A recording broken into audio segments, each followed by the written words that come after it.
Ladies and gentlemen, yes, this is your favorite show, Sports Unfolded, with your favorite hosts, Eric and Ron.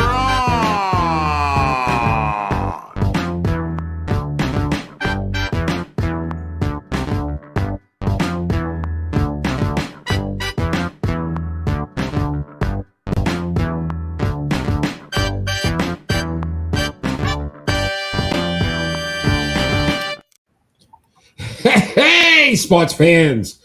Welcome to the best sports podcast on the planet, Sports Unfolded, where we cover all of the top sports stories that happened this past week.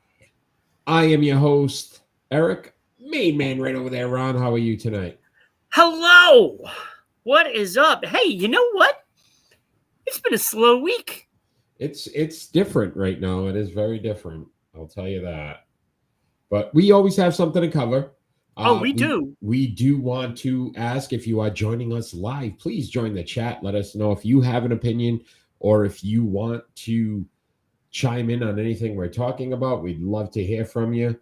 And let's take some time, Ron, to just thank those that are helping support Sports Unfolded every single week. Start off in Dallas, Georgia with 99.1 WDJY FM. On every Saturday at 1 p.m. Eastern Standard Time. Thank you for the support, as well as 990 WBOB in Providence, Rhode Island, on every Saturday morning at 10 a.m. and SECTV Public Access Channel 12, putting us on every Tuesday night at 10 p.m. We appreciate it. Check us out if you're watching or listening on any of those platforms. Please come join us every Friday night at 6 p.m. Eastern Standard Time for the best sports podcast on the planet. Well, Ron, as usual, we've got so much to cover, even on a slow week. So we're excited about that. And we get to announce our Hall of Fame inductees this week and start our new voting. So we're excited about that as well. Well, let's do that right now. You want to do that right now? Yeah, why not? Let's congratulate these two athletes who are now members of the Sports Unfolded Hall of Fame, and that is Kareem Abdul-Jabbar getting 68% of the vote, and Zinedine Zidane in football, 50%. That was a surprise to me. Yeah, that was. I really thought Ronaldo would take that one, but the fans have voted. Wilt, 27% surprised me as well, but yeah. Kareem, the man, Kareem in, Zidane in. Congratulations to both those athletes on your induction into the Sports Unfolded Hall of Fame. And later on in the show, we will announce our new nominees. Or not. We'll do it now. Oh, we could do it now. Up, so. For the NFL, Deion Sanders, Rod Woodson, Arenas Williams, Eric Allen, and Steve Atwater. That's going to be a very good one. As well as the WNBA, Candace Parker, Swin Cash, Cheryl Swoops, Tamika Catchings, and Maya Moore. That's another tough one. There's going to be somebody left off. But those will be up after the show today, so you'll have a chance to join us in voting at the Sports Unfolded Sports Poll page on Facebook. So check that out, as well as all of our social media platforms. We're on everything, Ron. I don't know. We're on everything. You added things. I don't know. We're everywhere. We're everywhere. We are everywhere. So again, we will tell you how you can become a sponsor as well later and have your business seen or heard in over thousands of platforms. Right up there. Ron, it is time for our leadoff story, and I was surprised with this one. The Boston Red Sox are the hottest team in baseball right now. What do you think has changed with this team, and why are they the best team in baseball right now? Okay, so I've actually been watching a game almost every night. Well, that in itself hard to believe. That might be it right That's there. What it is. You are the good luck charm? I could be. We'll see what happens today because I'm not sure I'm going to watch the game tonight. I'm planning on watching Lord of the Rings tonight. Oh, okay. Planning on it, but I could change my mind. But look, this is simple. It's addition by subtraction, right? I mean, come on. Yes, the first 7 games were atrocious after the trade. But since then, this team has settled down and they've started crushing the ball. Now, granted, great timing having bad teams come in, Yeah, but now being they're on the beating good road. teams too, right? They Yeah, started with that Yankees series, realistically. right. So they weren't, it wasn't a terrible team, of course. Yankees are playing horrible right now, you know. I don't think they're going to stay that way. Yeah, well, talk about teams in two different directions right now, right? The Red Sox 7 straight, the Yankees are clinging to third place right now. Yeah, so I mean, look, I just think that they're playing much better. They're letting those kids play, and let me tell you, Rafaela, Anthony are incredible players. Uh, um, Marcelo Myers, he's done okay. The average needs to get up there, but Anthony, look, 13 games ago, he was batting 114.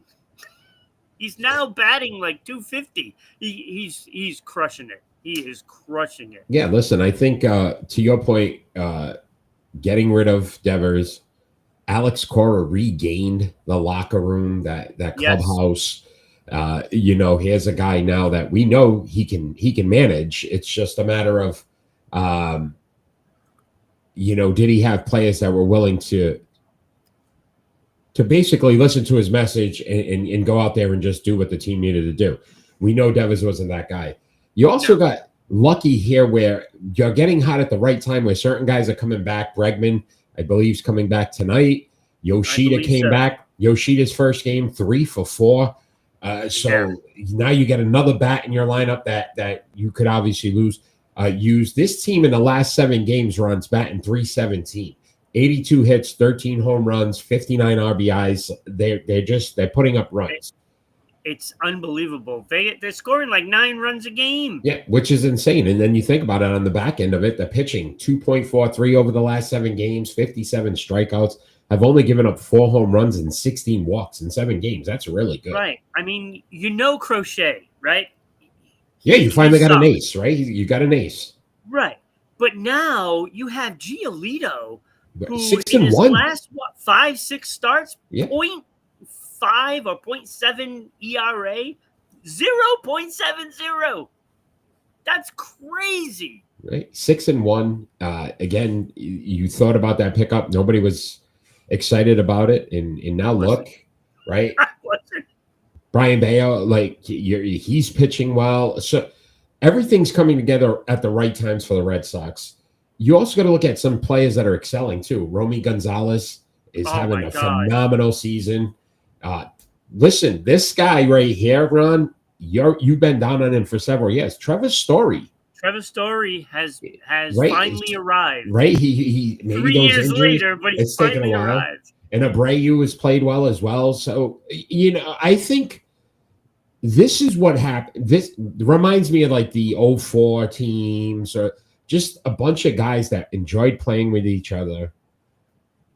It was no, major superstars. You had a couple of pieces, but it's when you get those. I remember that trade when they traded Nomar and Boston went in an uproar.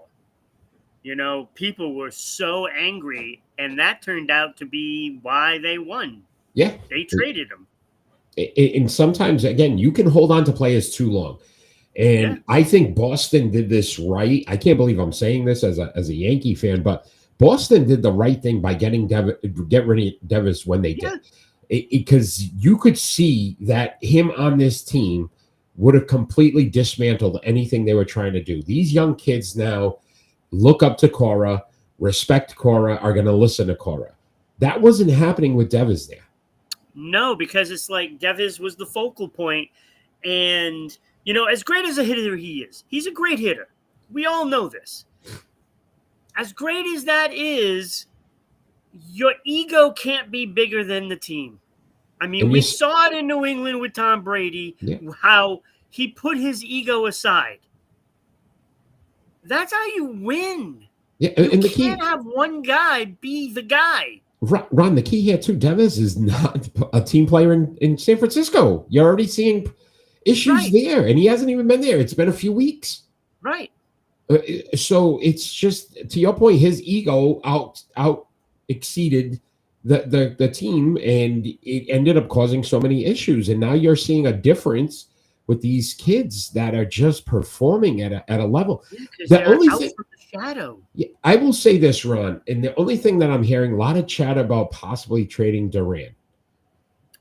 They have Would too that, many outfielders. but would that kind of disrupt what you've got going now I with think it Boston? does because you lose your leadoff hitter, and you can't mess with the dynamics. Now, somebody's got to make room for the outfield, and you have Duran, Rafaela, Abreu, Anthony, and you also have Yoshida, and Ref Snyder as your utility guy. So you can't carry this many guys, and to me, I mean, the writing is on the wall for one of the two, and that is Yoshida or Duran.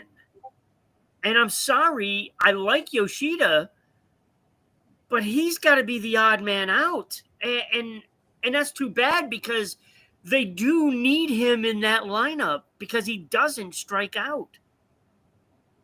But who are you gonna get rid of?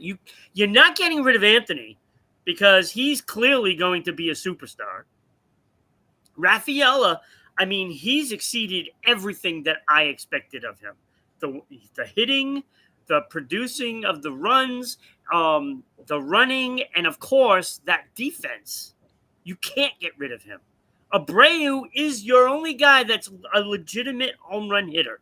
You can't get rid of him. So that leaves only Yoshida and Duran. It's got to be one of those two if they trade anybody. Yeah, and And I don't like. frankly, I take Yoshida and I make him a first baseman because I like Toro, but you know what? I'll take Yoshida over Toro. Yeah, it's going to be an interesting dynamic to see. To your point, are they going to make another move, and does it affect them? I mean, realistically, at this point, you think they could win? The AL East has clearly come back down to earth.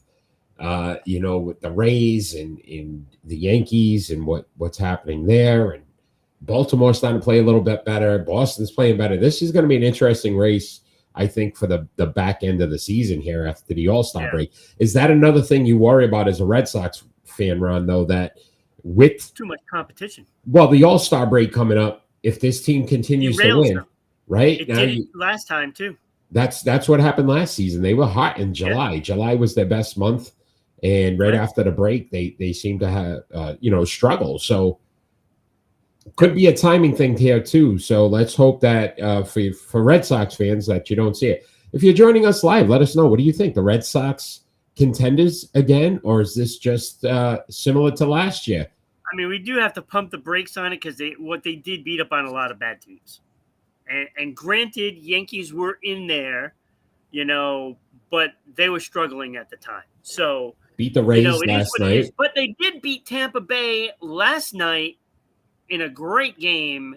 And look, I just see the team is just different. What a difference in the team just by taking care of one problem. The movie Major League, you remember they stopped peeling off the pieces of clothing, article of clothing. And Boston peeled off a piece that they needed to really spark something with this locker room, and that clubhouse now is so different. You can see it. The kids are good. But you got to also think Breslow in this whole process, right? Everybody was really down on what he's done. He didn't make good moves. He didn't do anything in the offseason, according to most people. He made some really good moves. Getting Crochet was big. And then re-signing him. That was the biggest thing. Here's a guy now, 9-4 on the season, and it's even in his losses. It's more because the team wasn't hitting at that point. Right. Yeah, they do not give him a whole lot of run support. Here's why I think that contenders run. Because who do you focus on?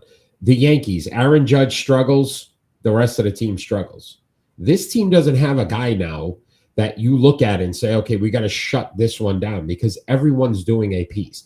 And then on top of it, you got pitching that has come through now and has seemed to figure out certain things. Maybe it's the addition of Crochet and now having a true ace. That's why I say the contenders run, because realistically, they have the pieces there now.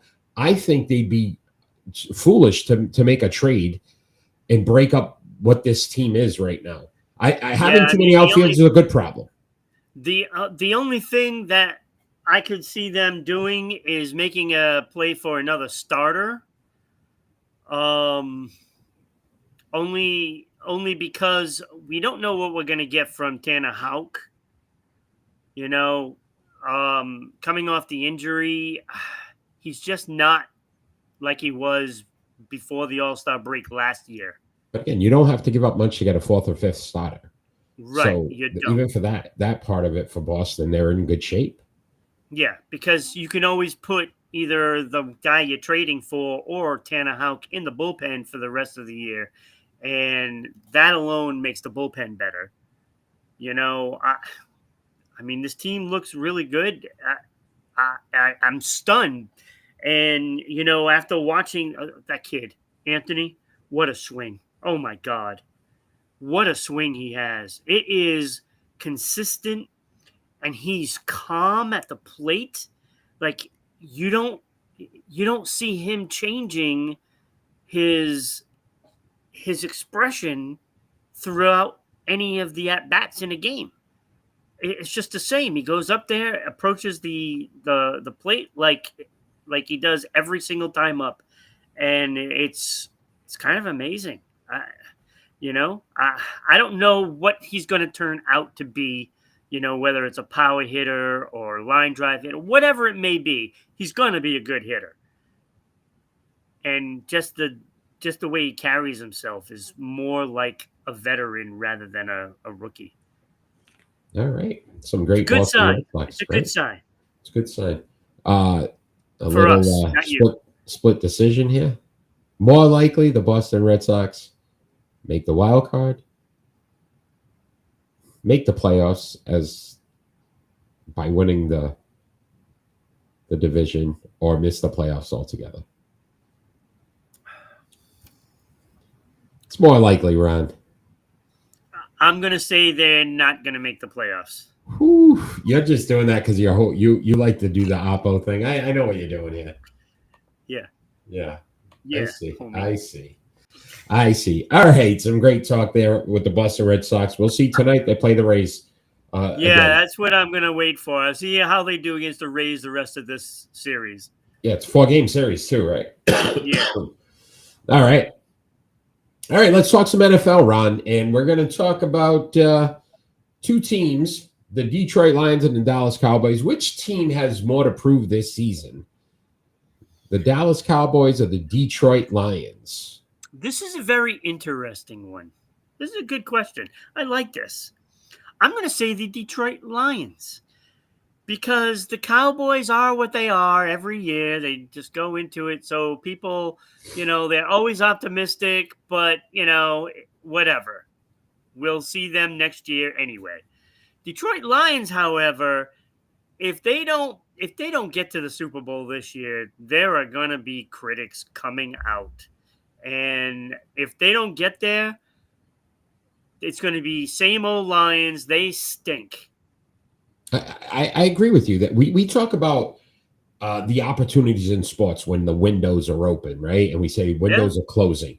And you're seeing this. The last 2 years, the Detroit Lions have slowly become the team that everybody feels should be there.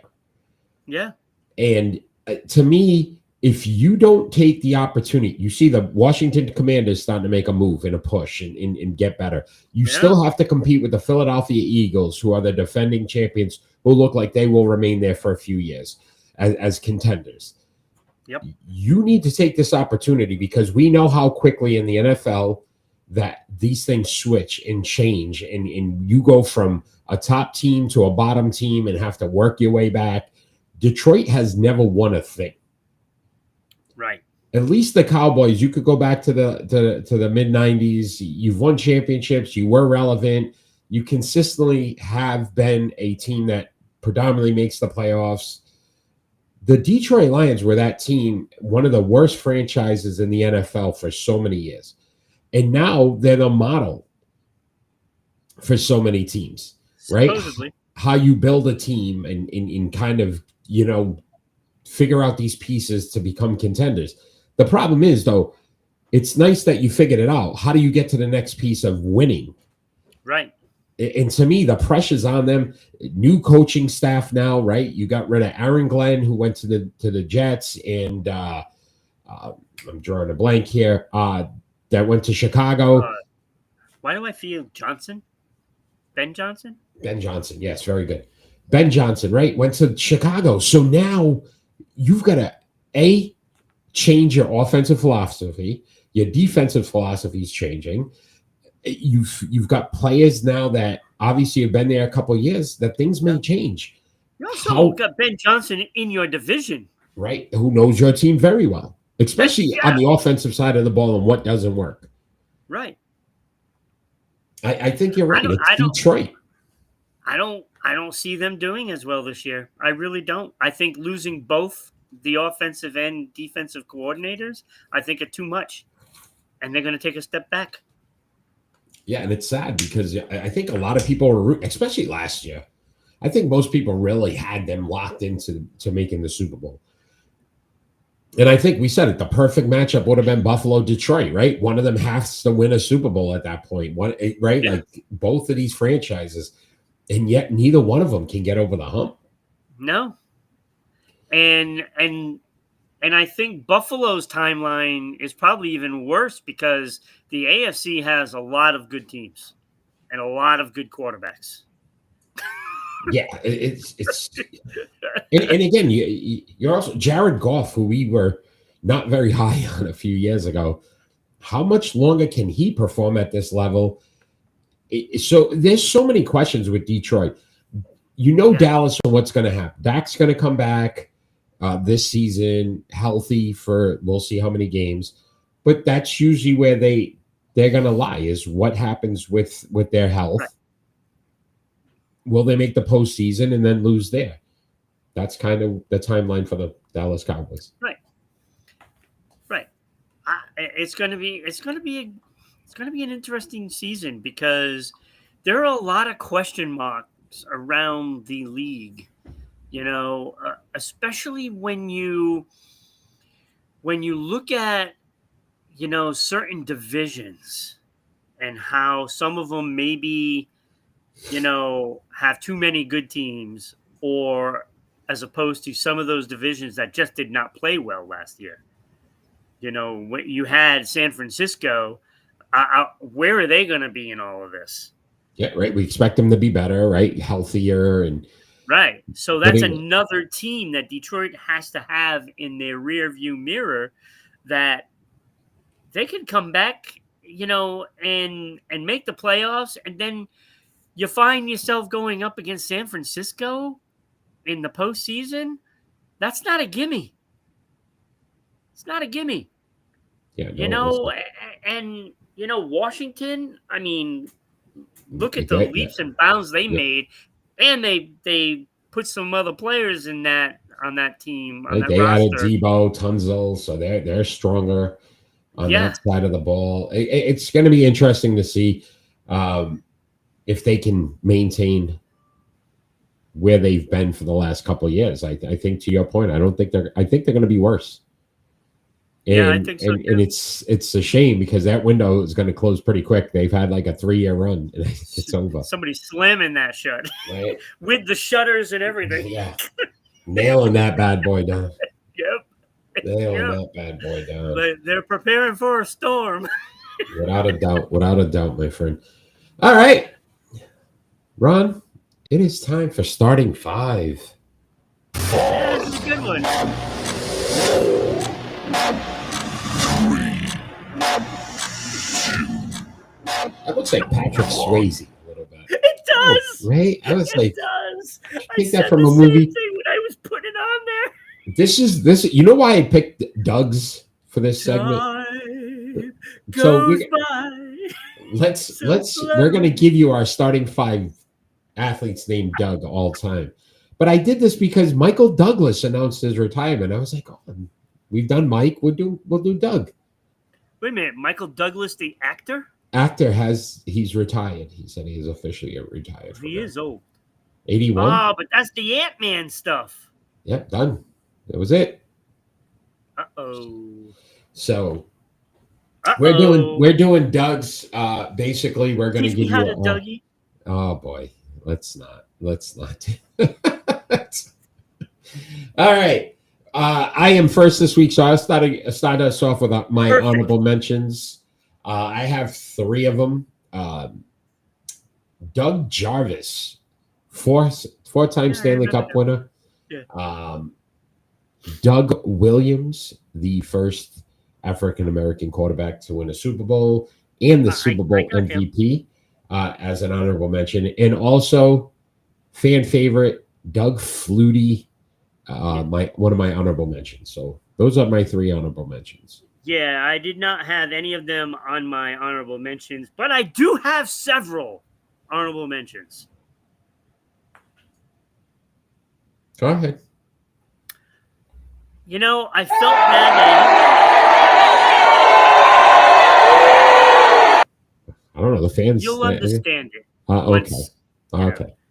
I felt bad that I didn't have anybody from Major League Baseball on my top 5, but I put Doug Drabick on the honorable mention.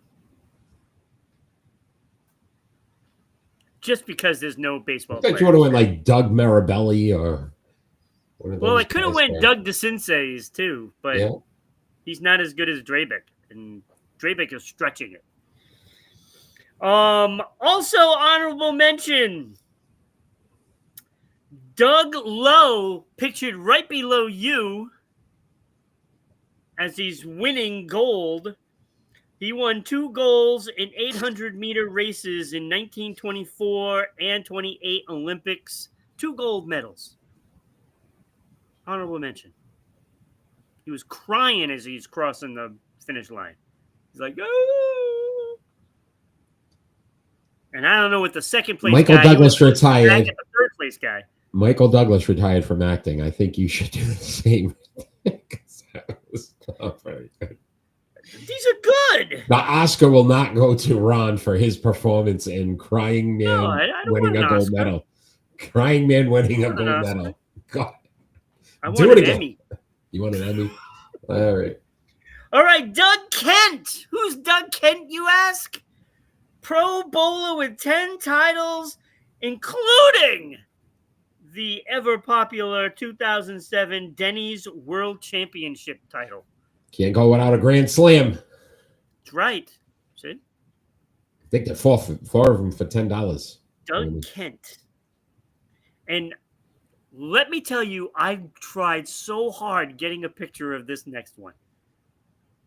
I scoured the internet for like an hour just looking for this guy's picture, and I couldn't find one. Doug Pottinger, a one-time world champion curler. He also won a bronze as well. I just had to get a curling guy in there. So if James was on right now, he would definitely be excited about he'd it. love it. He would love it. He would. But this guy right here, this Patrick Swayze looking guy, volleyball superstar, like household name, Doug Party. Partie. Party. Did he party all the time? Yes, and he did, because this guy won Olympic gold in 1988 in Seoul. Also the bronze in 92 Barcelona. Very nice. He also won gold in the World Championships 1986 in France, and the World Cup 1985. And the Goodwill Games, he got a silver in 1986. And Pan American Games in 1987 in Indianapolis won gold as well. All right. Very highly decorated volleyball player, Patrick Swayze lookalike. Yeah. Doug Hardy. If they make another ghost, we got to call this guy. I don't know if he's still around. All right. So at number 5 for me in our starting 5, Doug's, I do have a baseball player. I have Doug Jones, relief pitcher, had 909 strikeouts, 303 saves. It's not bad. 5-time All-Star, Doug Jones, my number 5. Okay, that's a good one. Yeah. Number 5, I have Doug Collins. 17.9 points per game.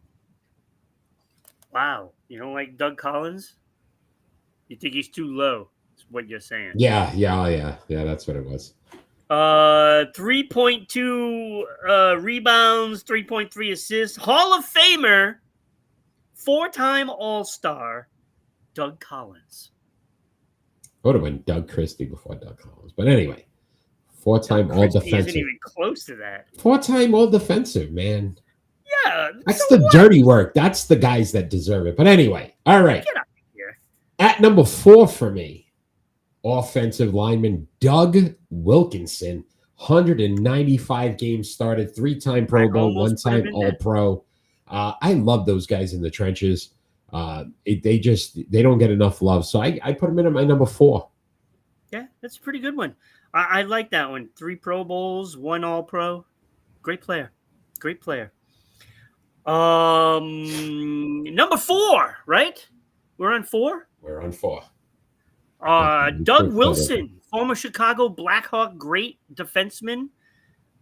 1,000+ games. 237 goals, 590 assists. He's a plus 55 with 22 game winners.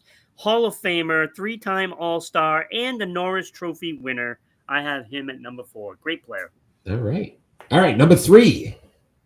I have Doug Atkins, defensive lineman, 94.5 sacks, 8-time Pro Bowler, 1-time All-Pro, 2-time champion. Doug Atkins at number 3 for me. Very good. It's a good one. For number 3, for me, I have Doug Gilmour, Toronto Maple Leaf, right there. Look, 1,400+ games.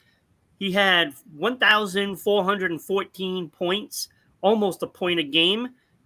Missed it by 60. Plus 129. Much. Yeah, he was good.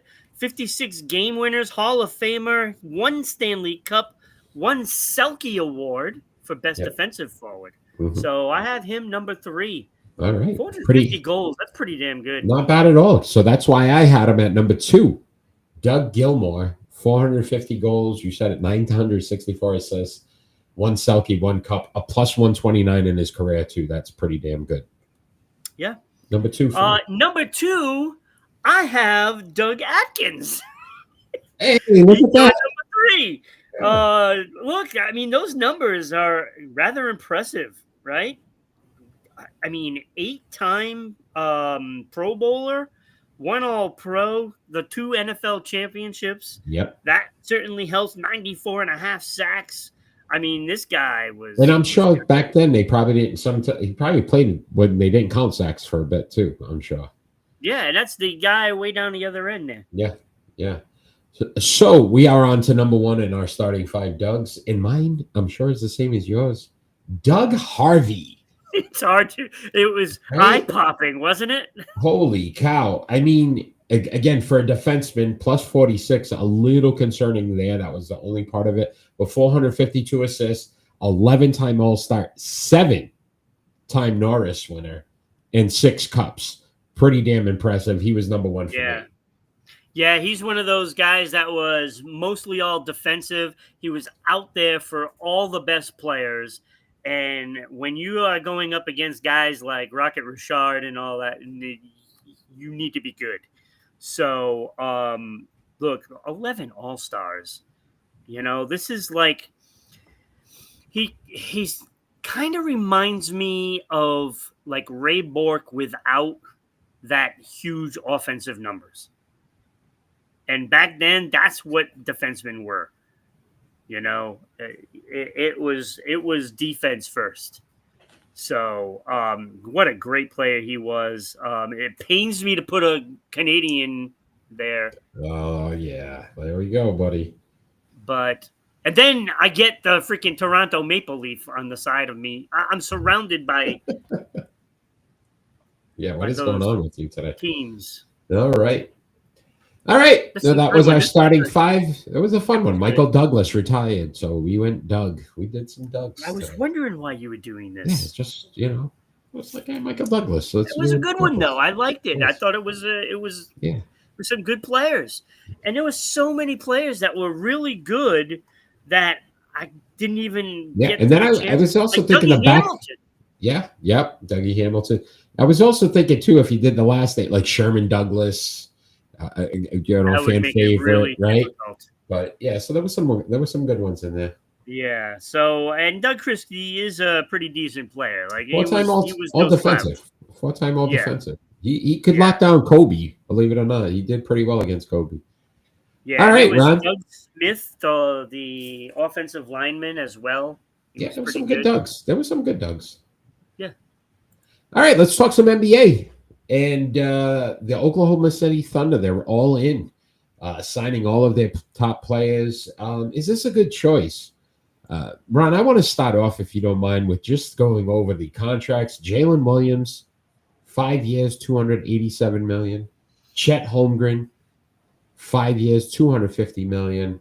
And Shea Gilgeous-Alexander, 4 years, $285 million. This bothers me. I'm not saying these players, listen, the salaries are the salaries and whatever. But we just saw this in Boston and what happens when you sign all these guys to a long-term contract. They break the team up after a year or two. So it's like everybody's like, oh, look at how great this team is. Jalen Williams, 24. Chet Holmgren, 23. SGA is 26. You're like, all right, they'll be together now for the next 5 years. No. Except they don't win next year. They break the team up. So that's exactly what's going to happen. And it's because of the financials, right? Look, this is OKC. This is not the Boston Celtics.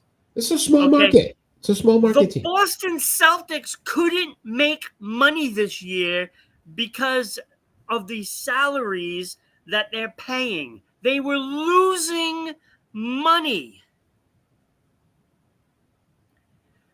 OKC, look, congratulations and all that, but if they don't win the championship next year, you're losing one of those guys for sure. Without a doubt. Without a doubt. At 2026 run, the following season after next season, they're going to be $102 million over the cap. Yeah. There's going to be no owners that want to pay that, especially in that market. They couldn't even get fans to go out for the parade, from winning a championship. Is shameful. So I don't see these owners saying, okay, listen. Oh, look at what I did there.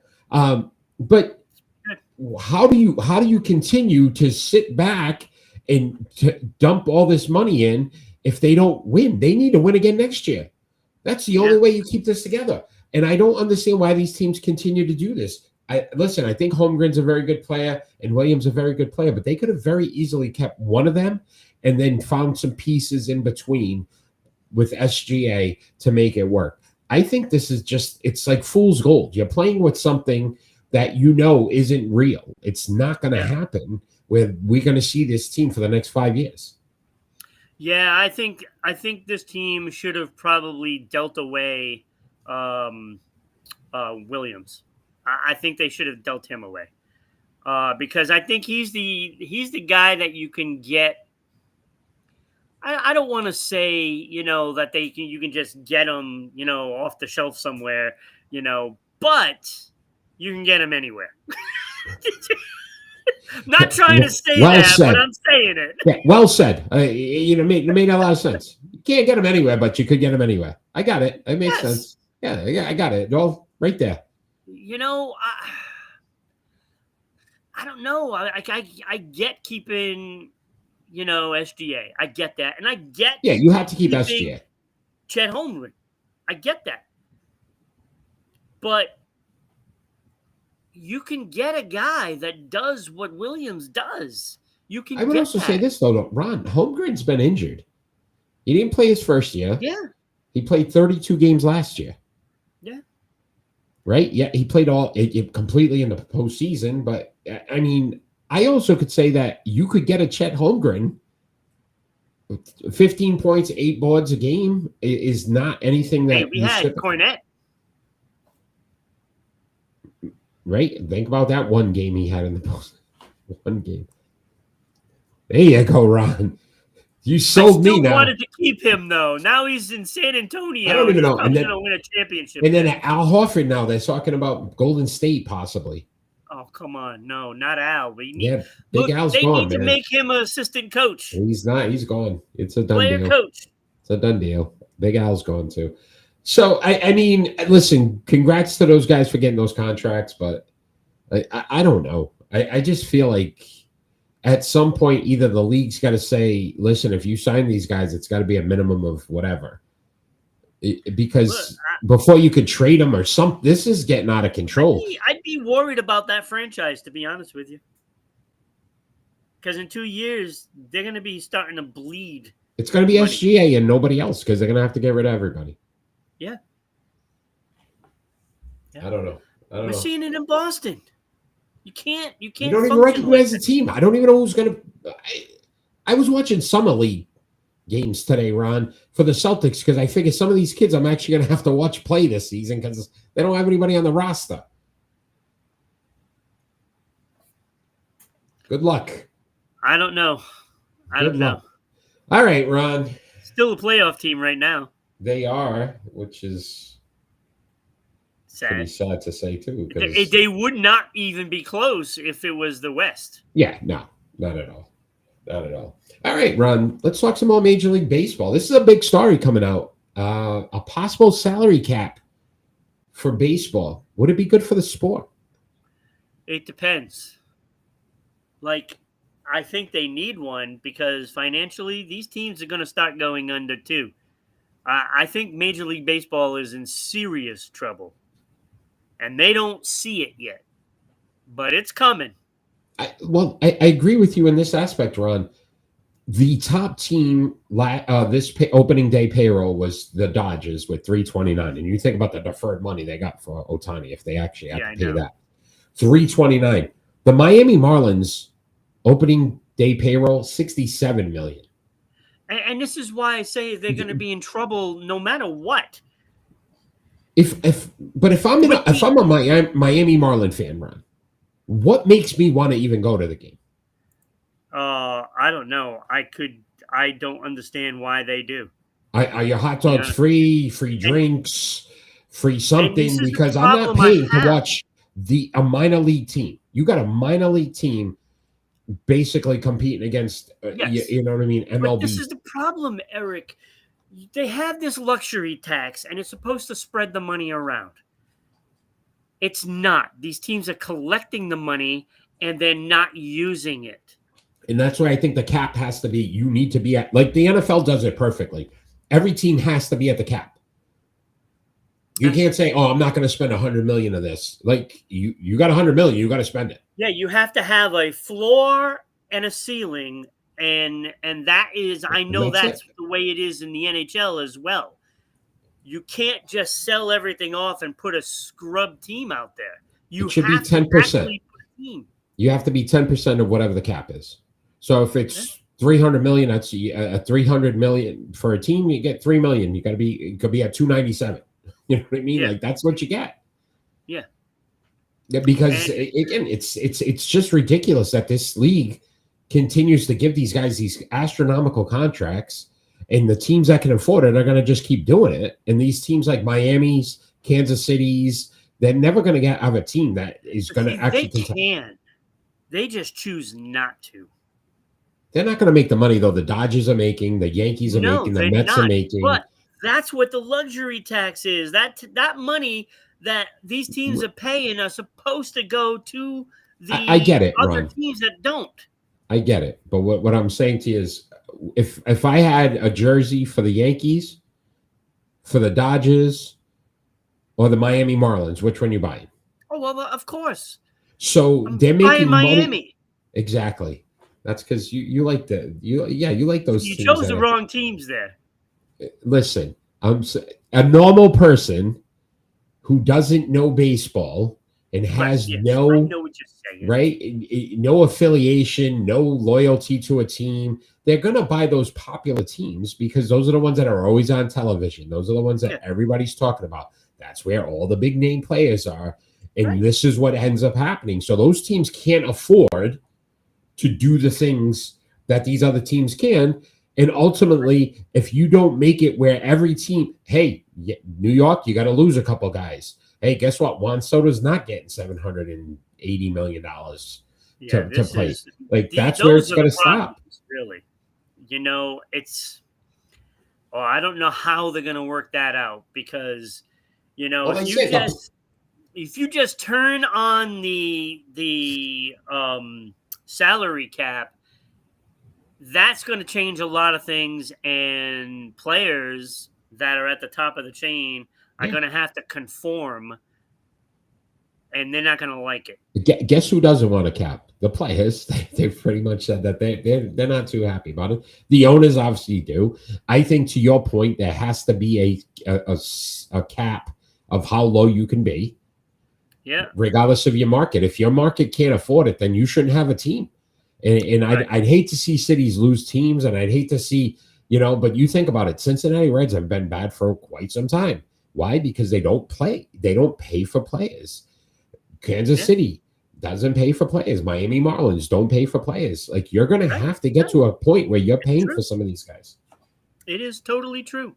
And It needs to be done. It's like the Angels that pay an injured guy for 5 years. Yeah. But think about this too. The only sport in North America is Major League Baseball that doesn't have a salary cap. Yeah. I would say this: if you're going to rank NFL number one, NBA number two, NHL is probably number three now. Major League Baseball is not. It's not America's game anymore. It's not America's. It's America's pastime because it was great then. It isn't now. Time. It's past its time. Look, I don't know what baseball can do to change, what their league looks like. But I know that I'm sick of the same 5 teams being the teams that win everything all the time. It's the same teams. Think about this too. Even the teams that try to spend, like the Padres, the Giants, every year, and they can't seem to do those it. teams, they pay for like all this stardom, and then the following year they let them all. They trade all of them. So it's not like they're getting players, for any reason other than to sell jerseys. Get some splash in there, and then you know what? It doesn't work, and we move on. Yeah, and then we stink again for a couple of years, right? It's almost immediate. Yeah, it's pretty bad. It's pretty bad. I hope they do. How long was Soto there? I really hope they do this. Like a hot minute. Yeah, they knew they weren't going to be able to pay that contract. It was stupid. Then he goes to New York, who had an opportunity. Yankees could afford it. That's why he went to New York. It's the only reason why I went to New York. And then obviously the Yankees said, I'm not paying X, but beyond X, and the Mets could afford to pay more, and they did. And they did. And then it's again. I swear some people just sign these guys for that monster deal just so they can trade them for prospects. And they got to get rid of the deferred money thing. That to me is ridiculous. Terrible. That's terrible because that is laughable. Ohtani making $2 million a year. Come on. That's laughable. It's a joke. It's a joke. All right, Ron. It is time for split decisions.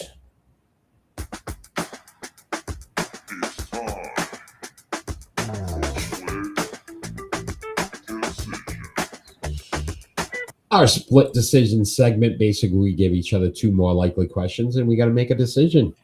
I am first this week, so I will start us off, Ron, with your first split decision. Which of these 10-7 NFC teams last season is more likely to have a losing record this season?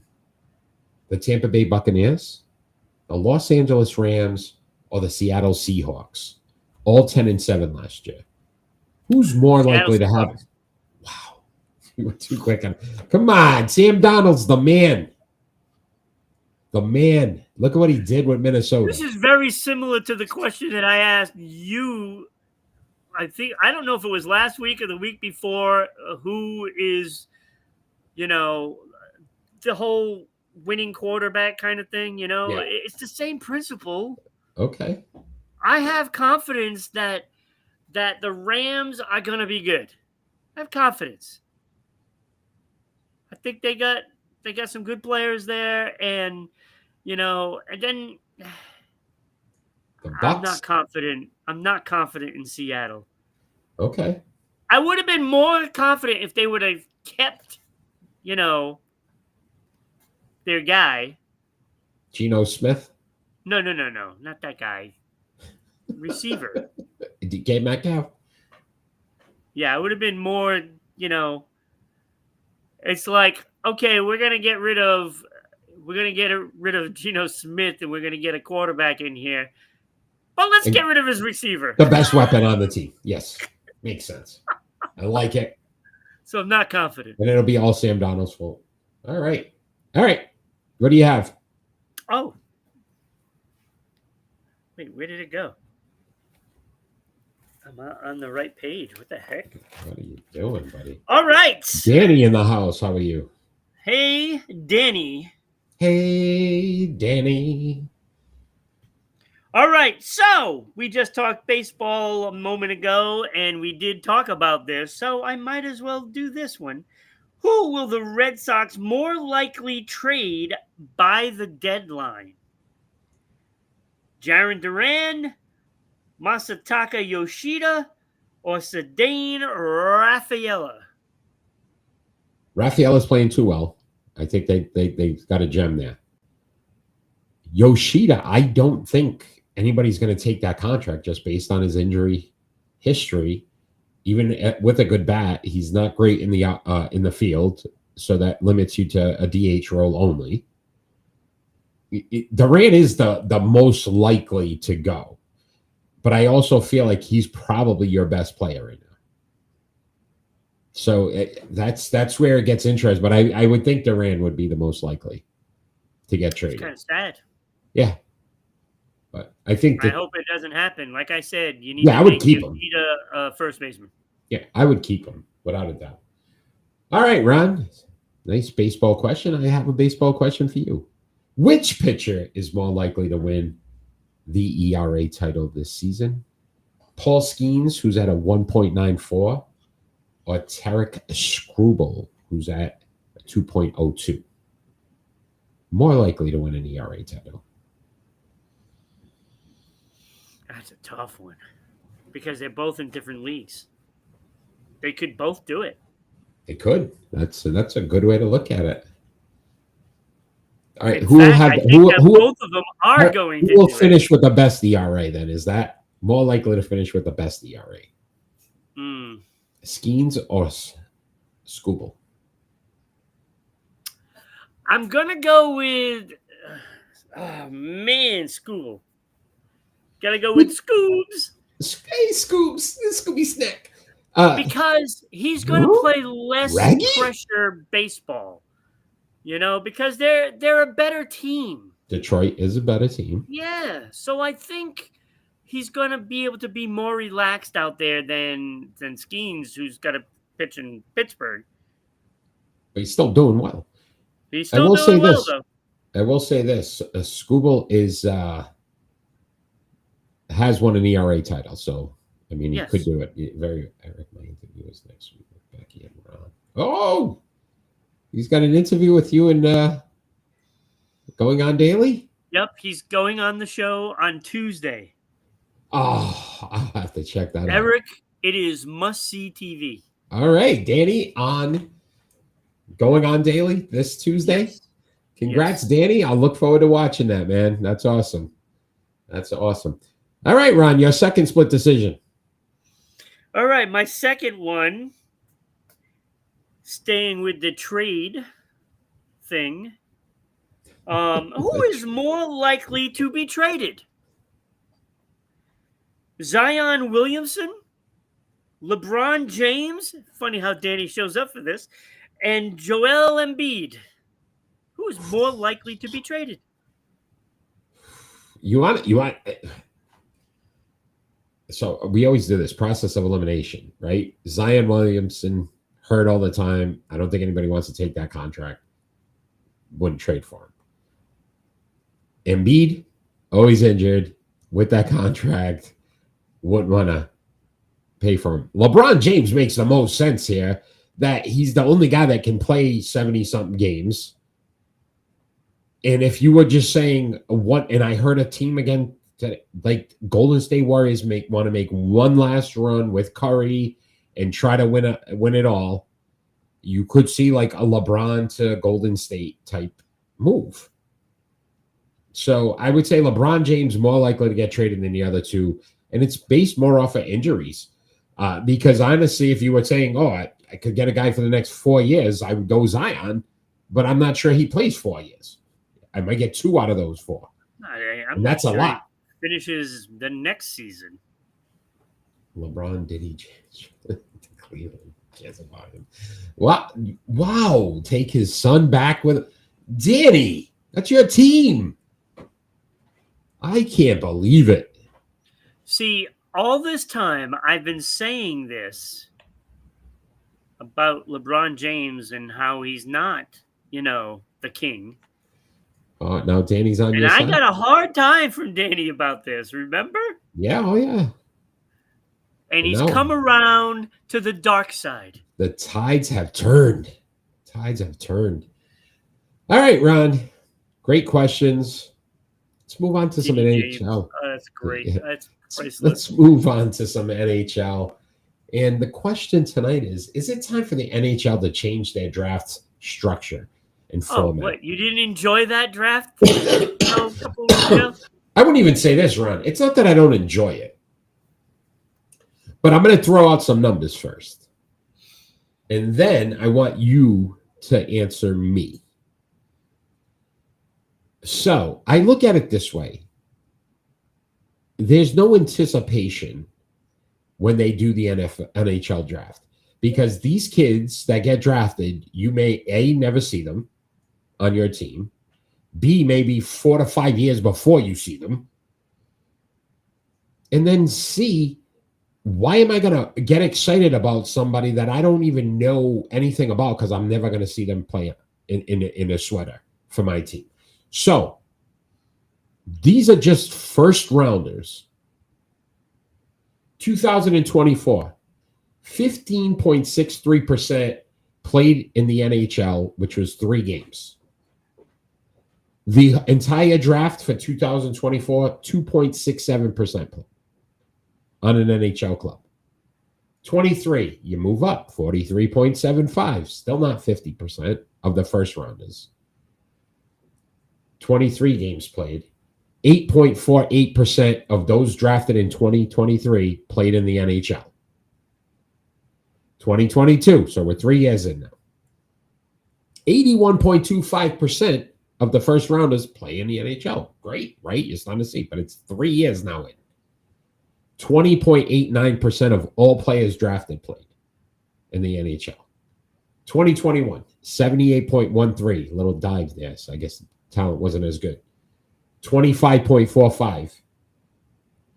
2020, first round players, 96.77% play in the NHL.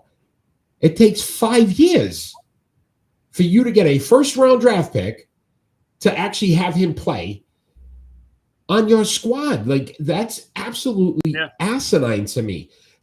How do these teams, this is why these teams stink this is why Anaheim stinks for so many years. You're the worst team.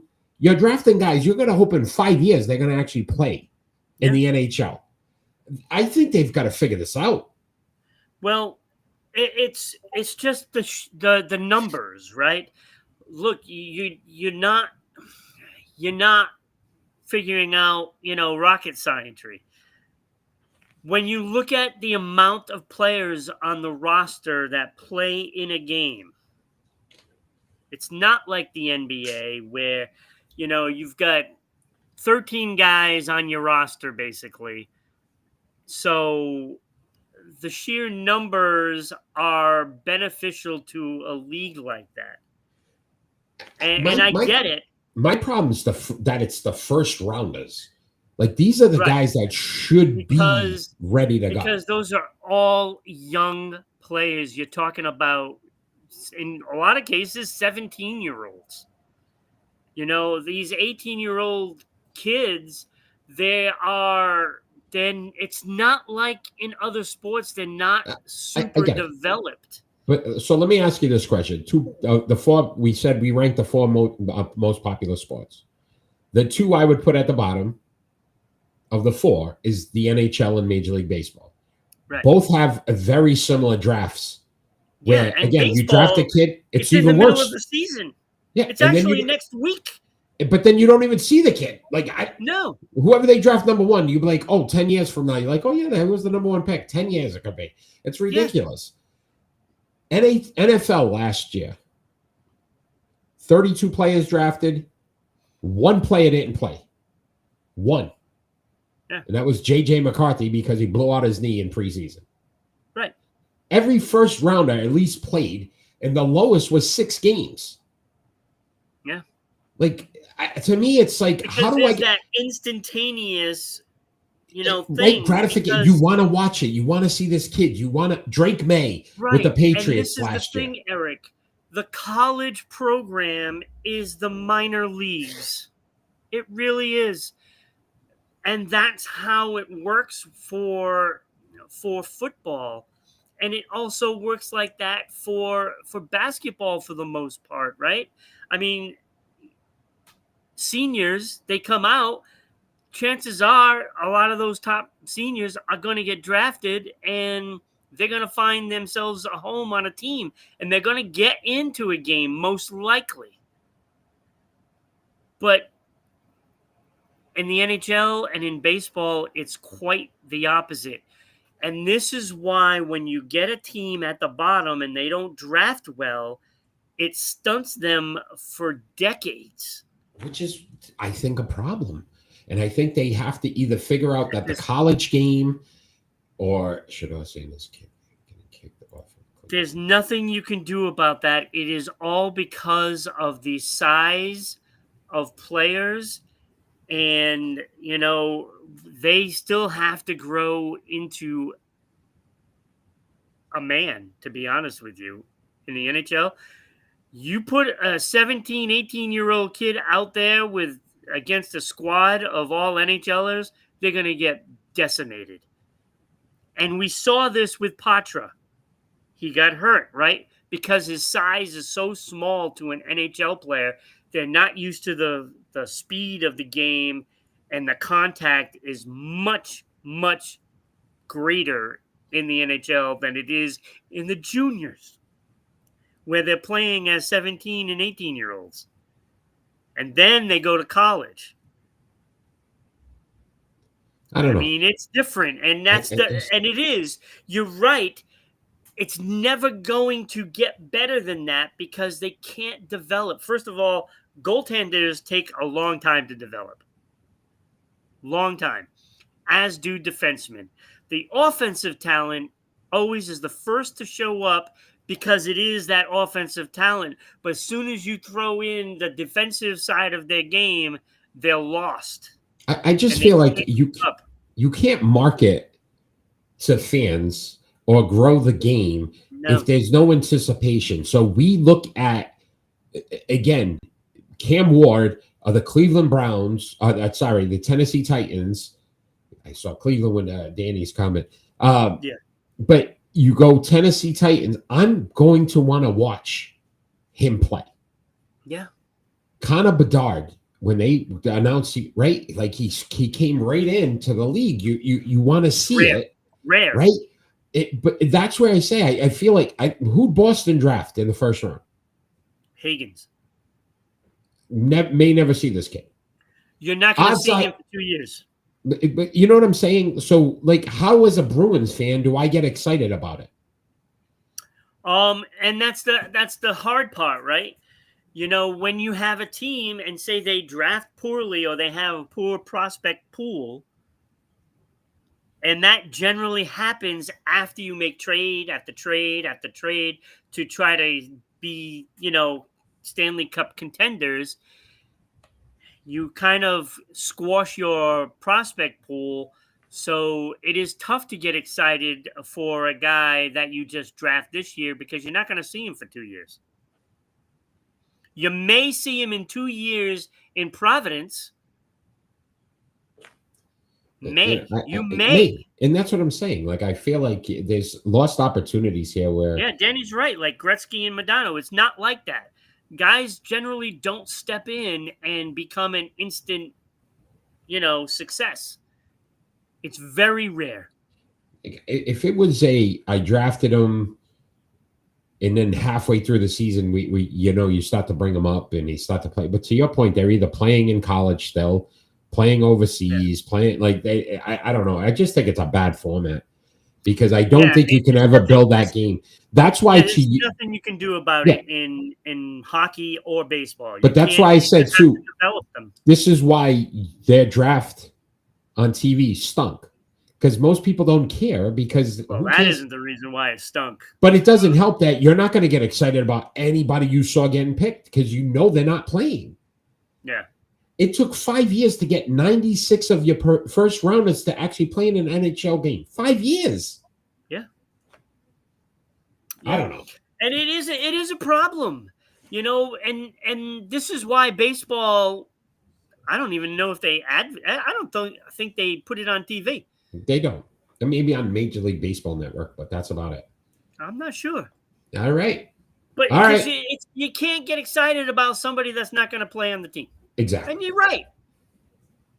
Like I said, I root for kids that I'm not even a fan. I want to see how they play because I know that I'm going to see them in the NFL and the NBA.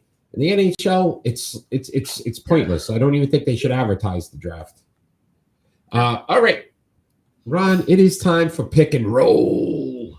Pick and roll. It's time for pick and roll. Danny's right about that. It's like the Summer League in basketball. I was watching it today. I've seen some of these kids for 3 years straight. They never make the pro club because at the bottom of the barrel, non-drafted, usually your second rounders. You'll see, like they said, Cooper Flag played the other night.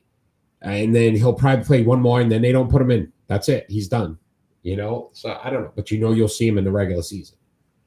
Yeah, I mean, it's different for NBA. They have less players on the roster, and it look, you either have the skill or you don't. I mean, it's clear in the NBA. I mean, you can develop a shot, but if you don't have that first off skill, you're not making the NBA. I mean, it's just, in Major League Baseball, you have to develop a pitcher's arm, and a lot of teams can't do that. Believe it or not. And there's too many, what there's single A, double A, triple A, in baseball that drives me nuts. And then they have guys jump from double to and then you have some that are going to AAA. AA. All right, Ron.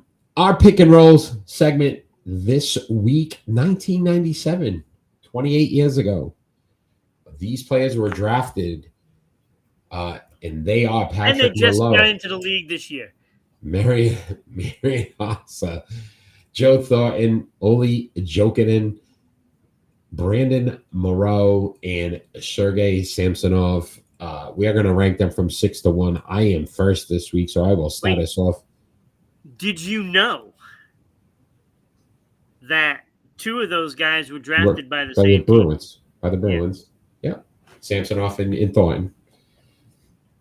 All right, so I will start us off, and I will say that some of these guys, sometimes when we're like, oh, this is going to be really tough to place these guys, it's really tough to place them higher than where I put them because I really wish there was like negatives on some of them. But at 6 for me, Oli Jokinen, Played in 1,231 games, 321 goals, 429 assists, 750 points. Like, not bad. A minus 132, 54 game-winning goals, but 0 accolades, not a single one.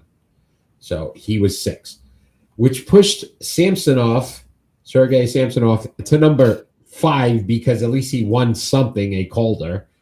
But an He was 880 Rookie of the Year with Joe Thornton out there and Marian Hossa. I mean, that's incredible. 888 games, 235 goals, 336 assists, plus 11, 38 game-winning goals. At 4 went Brandon Moreau, 991 games, 265 goals, 310 assists, 575 in points, but a plus 107, which is pretty good. 47 game-winning goals, but no accolades as well. Which ended up pushing Patrick Merlot to number 3 for me. 1,779 games. Yeah, he's like fine wine. Yeah. 566. Look at what you did there. That's pretty good. Even though it's Marlowe. Marlowe. Patrick Marlowe. I would go Merlot because as wine, I'm whining about this list right now. 1,779 games, 566 for goals, 631 in assists, 1,197 points, but a minus 27 in his career. 109 game-winning goals, though. That was pretty good. I used to hang out with Nolan Ryan. Look at that. It had pepperoni pizza. All right. At 2. Danny, if you can get Nolan Ryan on this show, we will have you on every week for a segment. Joe Thornton at number 2. 1,714 games, 430 goals, 1,109 assists, which is pretty damn good. 1,539 points, a plus 182. Loved it. 68 game-winning goals, 4-time All-Star, 1-time Ross, 1-time Hart winner. But at number 1, Marian Hossa. 1,309 games, 525 goals, which was second most out of this list, 609 assists, 1,134 points, a plus 245 run. That's impressive. 85 game-winning goals, 1-time All-Star, but he did win 3 cups, so he got it done when he needed to. So I went Marian Hossa at number 1. Give yourself a round of applause, Eric.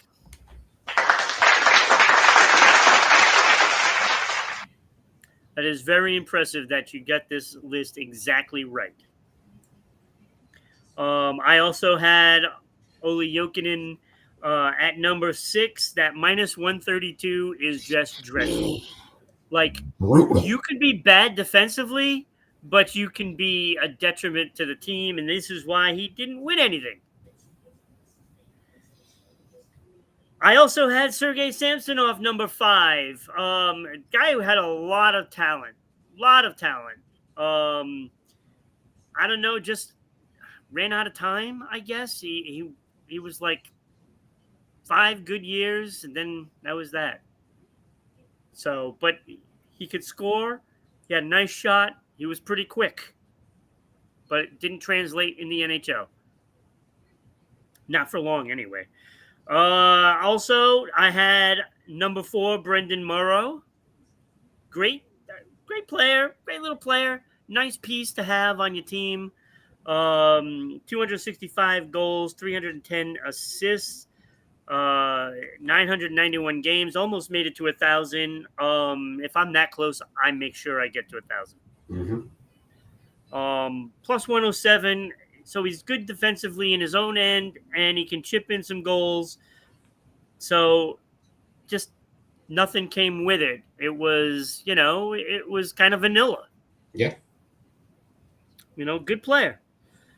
3, I also have Patrick Marleau. Look, I mean, a guy could score 566 goals, right? I mean, he had a ton of talent. Of course, it helps when you have the talent on the same line, just saying. Minus 27, not very good defensively. But, he did put up 109 game winners. So in crunch time during the season, he knew how to score the goals and win. But that did not translate into anything as far as trophies of any sort, nothing.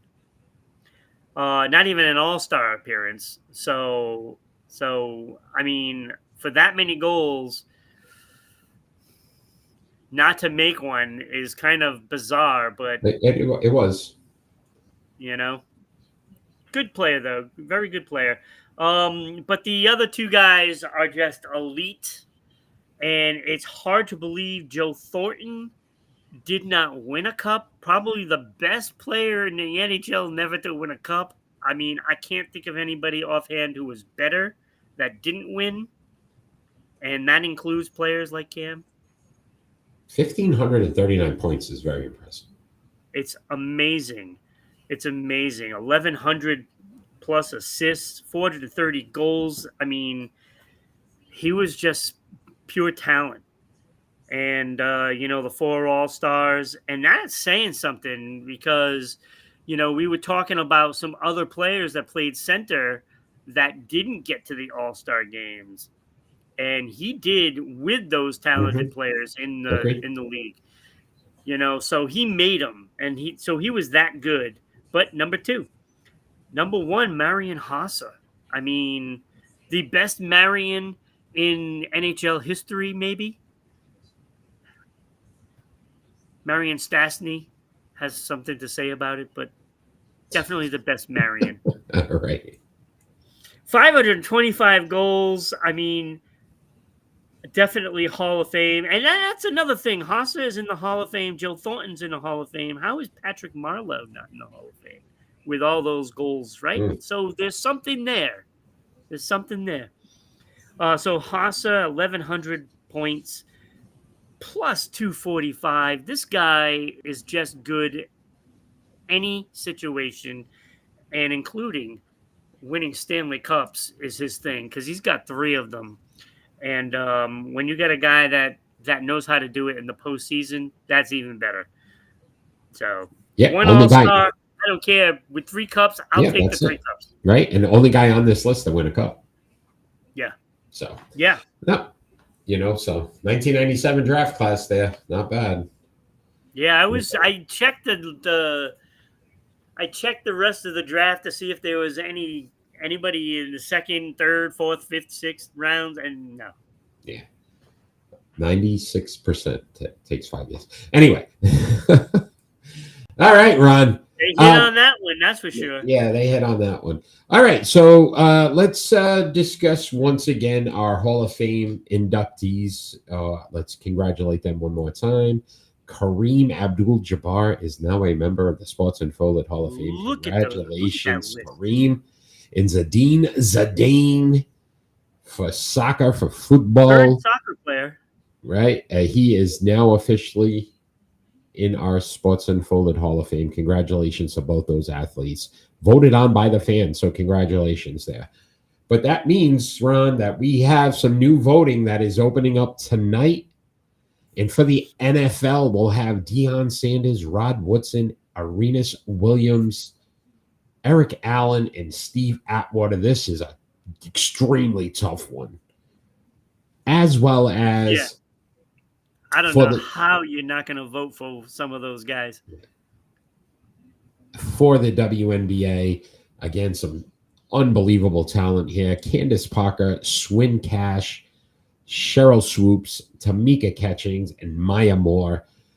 The fact we're going to leave one of these ladies out is embarrassing because they all deserve to be in. But you, the fans, get to vote and pick. So take some time. Who's going to win this one? Early favorite to me would be Maya Moore. Candace Parker probably a second, just because they're more recent.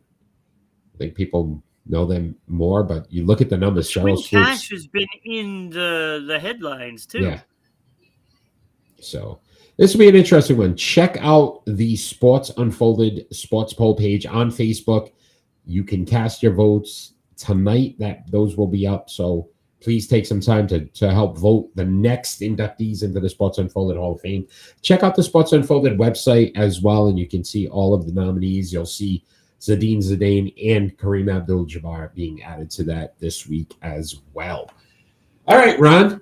Hey, you know what I did, Eric? What'd you do? So I revamped the Rhode Island Broadcasting.net Oh, website, okay. and you can now go to that website and donate to the show Oh, to that's keep the awesome. show going. There you go. So I Takes have it so that way, like say, I don't know, Warren Buffett decides to give away his money and he wants to give it to us, he can donate, like $10 million to us. 9.9, Ron. Why not greedy? Yeah.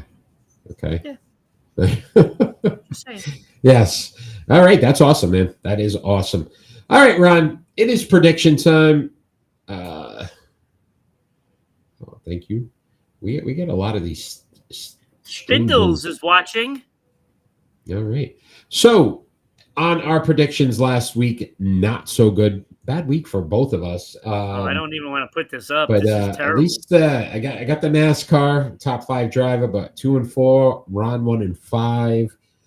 Danny, hopefully is still with us. You can Yeah, Danny, get on this. You gotta get over 500 again, Danny.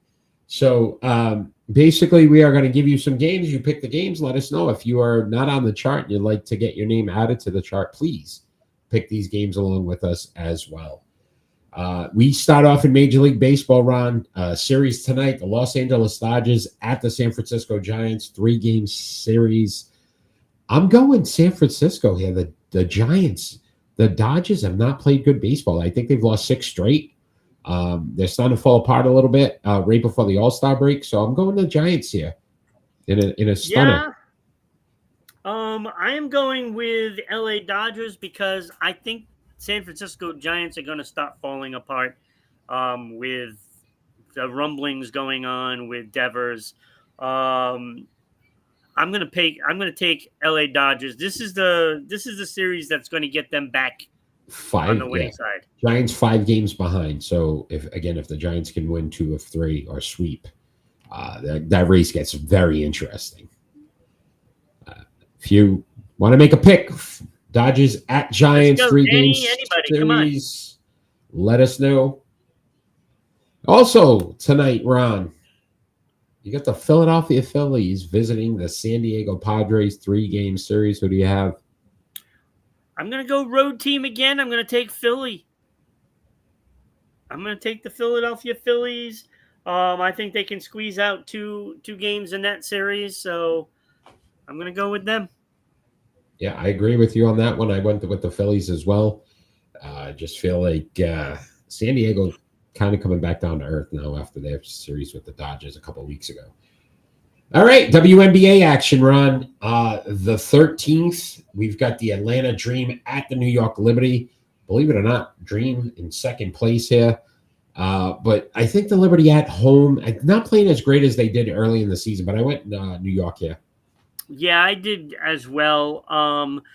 I think this team needs to get back to the basics and just stop playing competitively.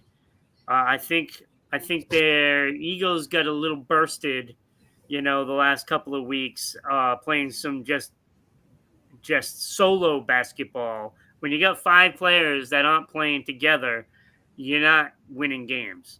And I think they go back to the basics and they see that Atlanta is nipping at their heels, and they stop it right here. Yeah, listen, at the end of the day, championship hangovers are real things. So, it is. Sometimes you think you're just going to cruise right through, and I think reality's starting to set in that they need to play some better basketball. Yeah. All right, 7-16, Ron. You've got the Phoenix Mercury at the Minnesota Lynx. That's again a second place matchup. Who do you have? Yeah, this is a tough one too, but I'm going to go Minnesota at home. Yeah, it's going to be close, I think.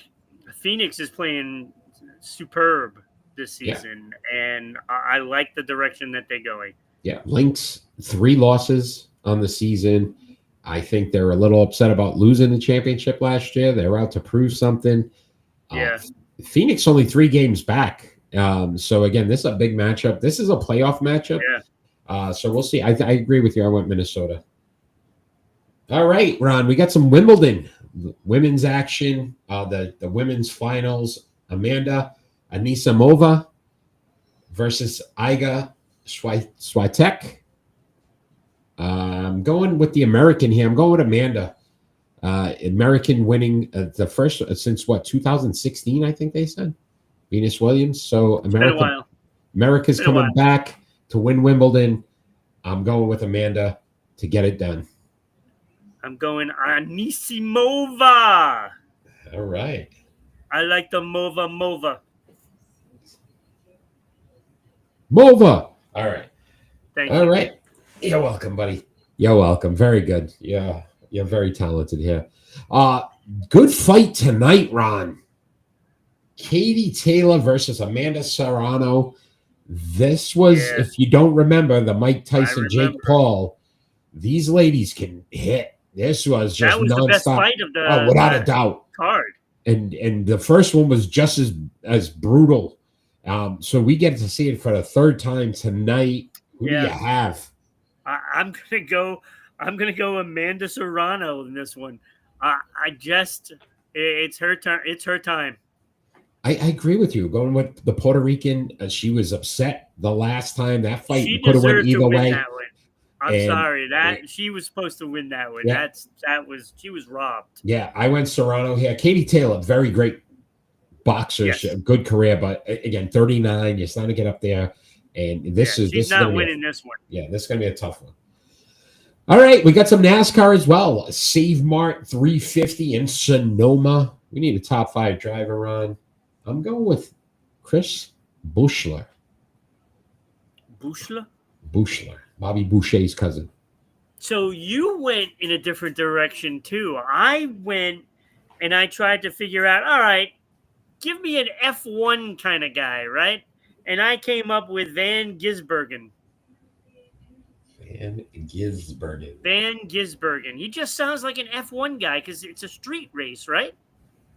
It is. It's a road race, yeah. So road races are F1 guys. Okay. I'm going with this guy. All right. We'll see. Well, that's our predictions. Tune in next week to see how we do. We better do better than we did this week because it's getting ugly quick. I can't do worse than last week, right? You could go over.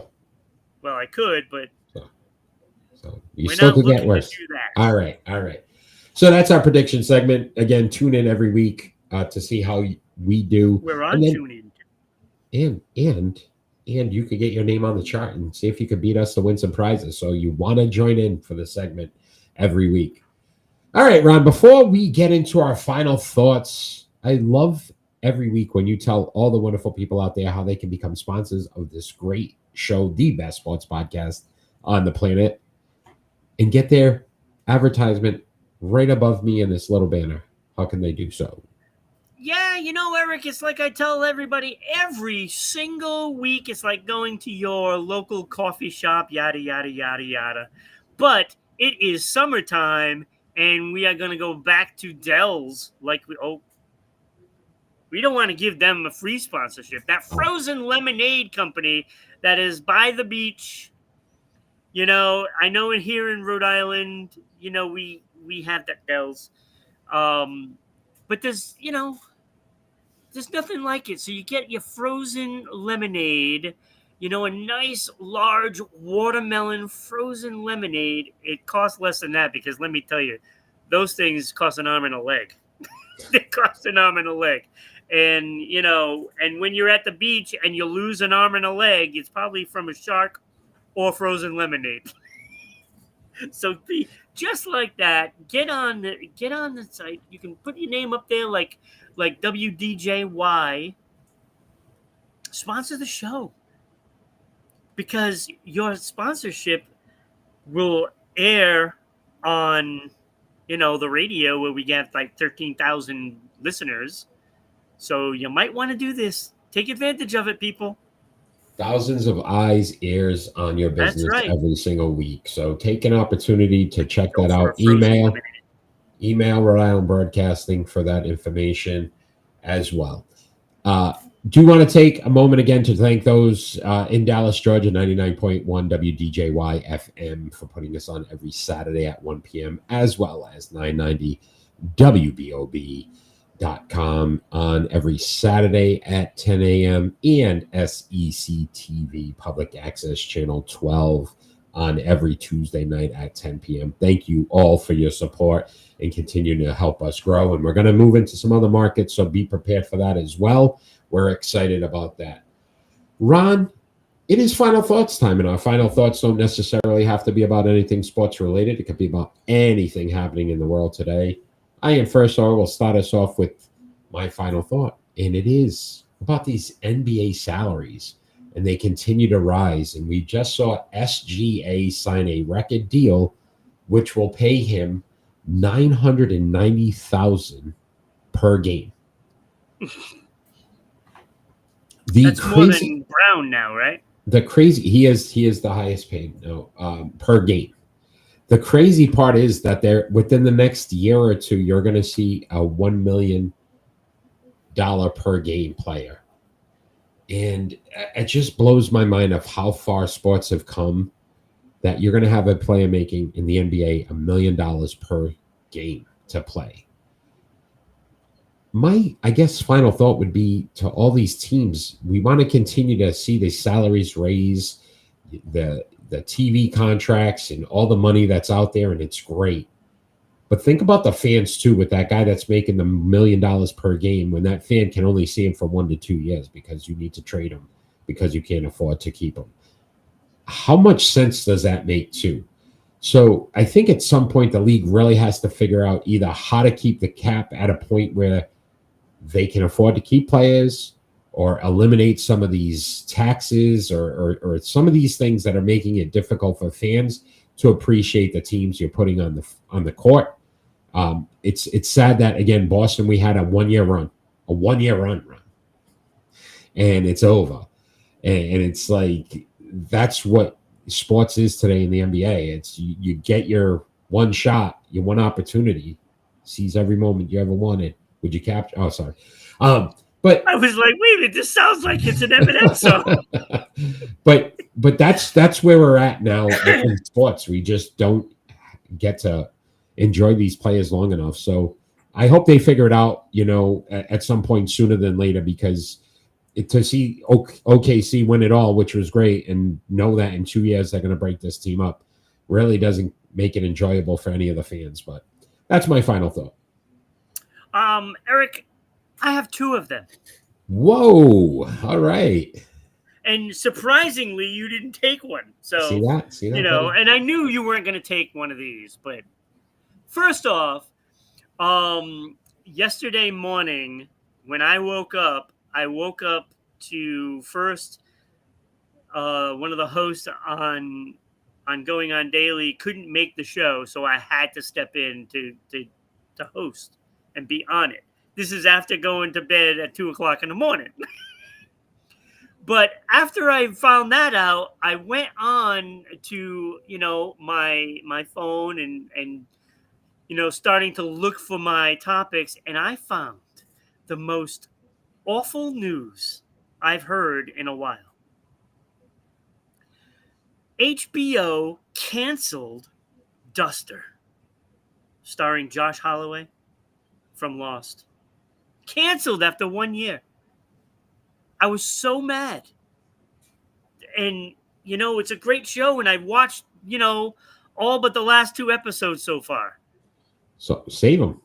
That way you can watch. Yeah, but now I'm afraid to watch them because it might not end very well.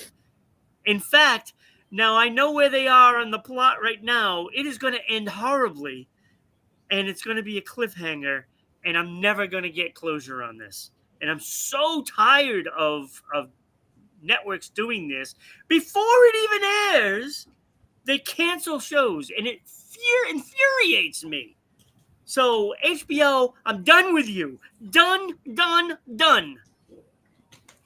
Someone, please pick up that show. Come on. It's a great show. Anyway, my second is rest in peace, Michael Madsen from Reservoir Dogs. Yeah. And about 100 other movies. But, that is a classic. That is a great movie. I recommend it. Go watch it. But he passed away, and yet another star gone. Kind of sad. Yeah. Kind of sad. Yeah. Rest in peace. All right, Ron, that has been our show for tonight. We want to thank Danny for joining us live. We appreciate your support every week. Again, check us out every Friday night, 6 p.m. Eastern Standard Time, live. With spindles and stout So shouting. we can have some fun with you as well. Ron, it's been a pleasure. I appreciate your time tonight. We will be back again next Friday at 6 p.m. Eastern Standard Time, so check us out. And all we ever ask for every single show is that we get peace on earth. Have a great night, everybody.